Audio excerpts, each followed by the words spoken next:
Well, good morning, everybody. It's April 17th, 2025, and we are in 1 Samuel chapter 14, verse 35 this morning. Let's take a brief moment and read this text, okay? 1 Samuel chapter 14, verse 35. It says, "And Saul built an altar to the Lord.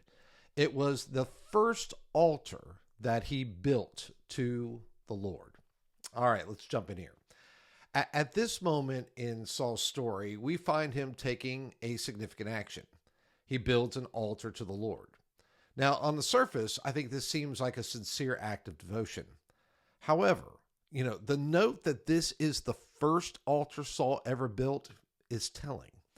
Saul had been king for some time by this point, and yet this is the first recorded instance of him personally engaging in public worship through an altar. So it raises quite a question about the consistency and the depth of his relationship with God, at least up to this point. Now, the context suggests that this altar may have been built more out of the necessity than out of worship. You see, Saul had just responded to a spiritual crisis caused by his own rash leadership, and his building of the altar could have been an effort to make amends or appear more devout before the people. Now, while he can't judge the heart, scriptures subtly mention hints that Saul's worship may have been more reactionary than habitual. You see, spiritual leadership rooted in reaction is vastly different from leadership that flows from ongoing communion with the Lord. So worship shouldn't only happen when we're in trouble or if we're trying to fix something.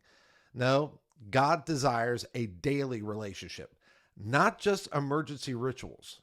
So take time today to consider whether your worship and devotion are consistent or only surface deep when you need help. You see, a life of faith is built on regular altars, moments of prayer, praise, and surrender long before a crisis ever hits. Well, have a great day today, and I'll look forward to seeing you back here again tomorrow. You take care.